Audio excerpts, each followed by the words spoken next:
마태복음 12장 9절에서 21절입니다. 키워드는 안식을 이루는 종, 주어진 안식, 바뀐 것들입니다.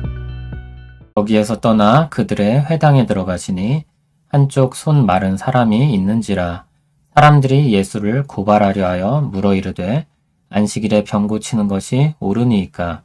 예수께서 이르시되 너희 중에 어떤 사람이 양 한 마리가 있어 안식일에 구덩이에 빠졌으면 끌어내지 않겠느냐. 사람이 양보다 얼마나 더 귀하냐. 그러므로 안식일에 선을 행하는 것이 옳으니라 하시고, 이에 그 사람에게 이르시되 손을 내밀라 하시니 그가 내밀매 다른 손과 같이 회복되어 성하더라. 바리새인들이 나가서 어떻게 하여 예수를 죽일까 의논하거늘 예수께서 아시고 거기를 떠나가시니 많은 사람이 따르는지라. 예수께서 그들의 병을 다 고치시고 자기를 나타내지 말라 경고하셨으니 이는 선지자 이사야를 통하여 말씀하신 바, 보라 내가 택한 종 곧 내 마음에 기뻐하는 바 내가 사랑하는 자로다. 내가 내 영을 그에게 줄 터이니 그가 심판을 이방에 알게 하리라. 그는 다투지도 아니하며 들레지도 아니하리니 아무도 길에서 그 소리를 듣지 못하리라. 상한 갈대를 꺾지 아니하며 꺼져가는 심지를 끄지 아니하기를 심판하여 이길 때까지 하리니 또한 이방들이 그의 이름을 바라리라 함을 이루려 하심이니라. 아멘. 바리새인들에게 안식일은 죄를 짓지 않기 위해 많은 것을 금지하는 날이었습니다. 그러나 안식일의 주인이신 하나님은 그날의 모든 것을 금지하는 날로 삼으신 것이 아니라 하나님의 자비로 행하는 일이라면 더 적극적으로 일하기를 원하셨습니다. 그래서 모든 사람이 그 안식을 누리길 원하셨습니다. 그와 관련된 또 한 사건이 나옵니다. 안식일에 예수님께서 회당으로 들어가십니다. 그런데 그들의 회당이라고 했습니다. 바리새인들이 모이는 회당이었습니다. 그런데 마침 그곳에 한쪽 손 마른 사람이 있었고 바리새인들은 예수님을 고발할 건수가 될 것으로 여겨 예수님을 곤란하게 할 만한 질문을 던집니다. 그들이 묻습니다. 안식일에 병 고치는 것이 옳습니까?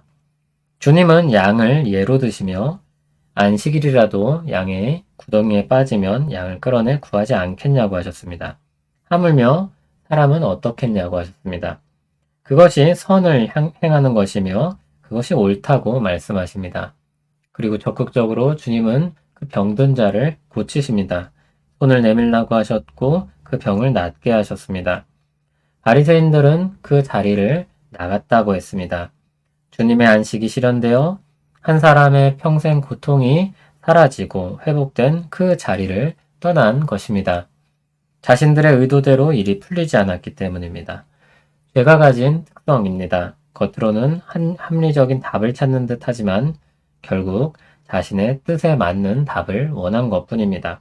그들은 그 자리를 떠날 뿐 아니라 예수님을 심히 미워하여 죽일 방도를 찾기 시작합니다. 이 또한 죄의 특성입니다.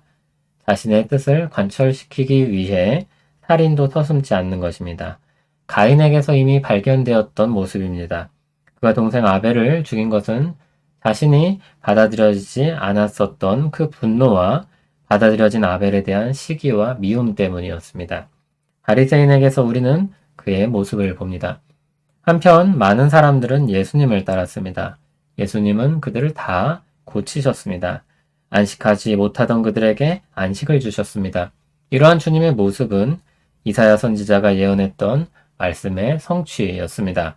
이사야 42장에 나오는 종의 노래라고 불리는 부분인데 하나님의 종이 와서 행할 일을 예고했던 것입니다. 그 종은 다투지도 않고 들레지도 않습니다. 힘으로 행하지 않고 과시하거나 소란스럽지 않습니다. 아무도 길에서 그의 소리를 듣지 못한다고 했습니다. 하나님의 일을 하고 있지만 그것이 겉으로 잘 드러나지 않습니다.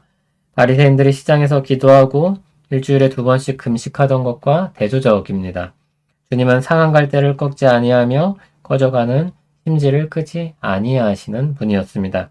심판날에 이르기까지 사람들에게 하나님의 자비를 베풀어 하나님의 긍휼의 은혜를 나타내는 분이었습니다. 이러한 주님의 사역은 또 다른 예언을 성취합니다. 이방들이 그의 이름을 바라는 것입니다. 하나님의 크신 자비가 넘치고 흘러서 이방으로까지 퍼져나가게 되는 것입니다. 주님은 참된 안식을 주시는 분입니다. 이사야 선지자를 통해 예고되었던 종으로서 하나님의 자비를 실현하는 분입니다.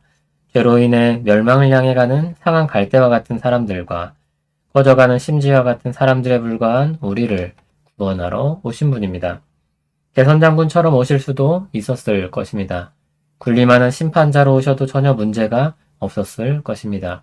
그런데 그분이 우리 영혼을 살리시고 참 생명으로 살아갈 수 있도록 택하신 방법은 그 참혹한 십자가였습니다. 그분이 달리신 십자가는 우리를 치료하기 위한 찢어짐이었고 그분이 죽으신 죽음은 우리를 살리기 위한 죽음이었습니다. 성령님께서 그분의 죽으심을 우리와 연결짓고 우리에게 주님의 은혜로 말미암은 안식이 주어집니다. 참된 안식을 얻게 하시고 누리게 하셨습니다. 예수 그리스도 안에서 우리에게 안식이 주어진 것입니다. 우리 신앙은 주님의 자비하심으로 말미암아 우리에게 주시는 안식에 기초해야 합니다. 얻고자 달리는 것이 아니라 얻었기 때문에 달리는 것입니다. 집으로 들어가기 위해 힘쓰는 것이 아니라 집에 들어왔으니 그 안에서 살고자 하는 것입니다. 그러므로 쟁취하기 위해 사는 것이 아니라 감사하며 사는 것입니다. 주님이 주신 안식을 기억하고 누리며 사는 것입니다. 하나님과의 관계가 뒤바뀌었습니다. 하나님은 우리를 정죄하고 심판하실 뿐이 아니라 사랑으로 보살피며 함께하는 분이 되었습니다.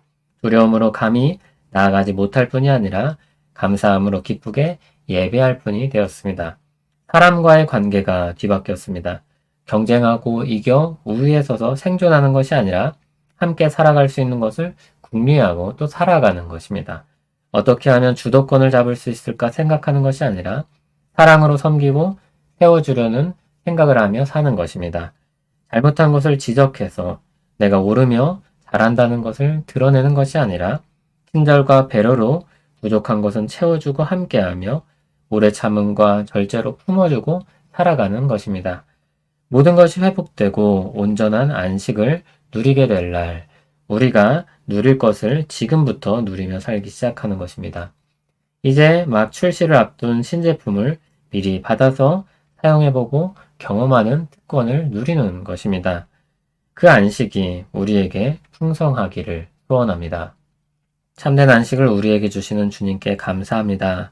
우리 마음이 쉼을 누리지 못하고 분주하게 헤매이며 살아갈 때가 많습니다. 우리 마음을 주님께 자리하게 하시고 하늘의 안식을 누리며 살게 하여 주시옵소서. 무엇을 가지거나 무엇을 얻은들 잠시뿐이오니 그 집착으로부터 떠나 영원한 안식을 맛보며 살게 하옵소서. 예수님 이름으로 기도합니다. 아멘.